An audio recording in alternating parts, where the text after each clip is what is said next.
Oh, PewDiePie versus T-Series, 2018's biggest beef since 2018, and the longest running beef until 2018. But with it seemingly over and done with, I thought it was time for a little retrospective, if you will. Just recapping this huge event and hopefully identifying the big impacts and what we can take away. So let's dive into it. So the beginning of the war, as people call it, started all the way back as a simple meme in PewDiePie's 46th LOI titled, "This channel will overtake PewDiePie," where he challenges T-Series themselves to a saber fight. But just the inevitability of Felix getting passed by a Bollywood music company caused his fans to start churning out some of the best memes out there, just to rally support and keep Pewds from getting passed. And of course PewDiePie hopped onto the meme too. It was hilarious! An inanimate company that he continued to throw ironic insults at is not only a goldmine for views, but for those succulent memes. And although Pewds started to gain a couple more thousand subscribers per day, T-Series just looked to pass him without little resistance. And as the sub gap drew shorter and PewDiePie was about to get passed,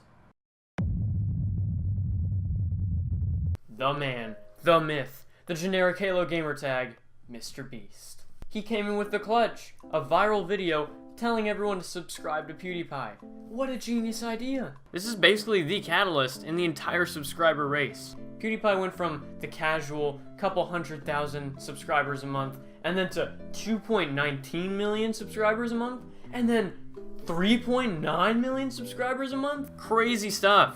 And what was really funny is all the media outlets who said PewDiePie was gonna get passed in October or November. Oops. So yeah, this little boost from an up-and-coming YouTuber would slow down eventually, right? It didn't stop. Instead, the subscriber intake went full throttle with 6 million additional subs the next month. Just in 90 days, he gained over 20 million subscribers. But T-Series fought back day after day. They started to wear down the defenses, the artillery, the sub-bots. But the 9-year-olds just weren't enough. It was time to call in some reinforcements. Everyone around the entire internet just came together to subscribe to PewDiePie. Markiplier, Jacksepticeye, Elon Musk, yeah, Elon f***ing Musk, and that's just to name a few. And this is when the support got to an all-time high. It was almost like the entire world came together to fight against T-Series. You got diss tracks, parades, computer hacking. T-Series passed him in a couple weeks.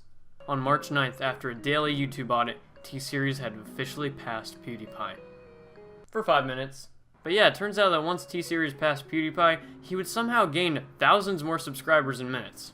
Suspicious. But for the next couple weeks, when a subscriber audit would hit PewDiePie's channel, he would get passed by T-Series for a longer and longer amount of time, until the 9-year-olds just couldn't hold it anymore. On March 27th, T-Series had beaten PewDiePie and was the most subscribed channel for an entire day, officially dethroning PewDiePie. For days, T-Series basked in their victory. They'd gotten the sub gap to 130,000. They celebrated on Twitter, Instagram, even put out a channel banner. PewDiePie passed him in a day. On April Fools of all days, PewDiePie released his Congratulations diss track that had some huge bombs included. Turns out T-Series sent him a cease and desist letter on terms of defamation of all things. Like, what? Does India even know the definition of defamation? Say that 5 times fast. But yeah, friendly reminder, if you want to close a 120,000 sub gap, just release an ironic diss track. Huh. But when hope seemed to be restored, the steam burned out all too quick. In 2 weeks, T-Series reclaimed its lead. And from that day, the battle was lost. There simply weren't enough 9-year-olds to keep it going. And sadly, that's the end of the story. T-Series is already close to 100 million subs, and by the time you're watching this, they might have already been passed. So where did the war leave us? What exactly do we learn from this 6-month-long race? Well, I think above all, it shows that people have the right goal in mind, to keep creator before company. Rarely did you see anyone besides Indians support T-Series, because it's basically an objective fact that we don't want a company as the face of YouTube. And it can also show us just how nasty some companies can get. T-Series used legit nationalism to support their cause, paying celebrities, influencers, sub-bots to be #1, while Felix made it clear he just didn't care. The biggest and most important difference between the two is that it was T-Series that rallied for T-Series, but it was the community, the fans, that rallied for PewDiePie. And even though we were shy of getting to 100 million first, just look how far we got! Over only 6 months, we got 30 million subscribers. That is a big feat, with different genres and different communities of YouTube coming together just to support PewDiePie. And hopefully this teaches YouTube themselves that there are millions of people out there ready to band together to stick up for the little guy. Thank you.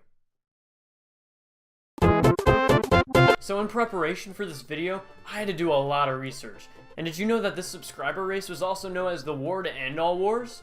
And that the 9-year-olds were the first ones to use shotguns in the trenches?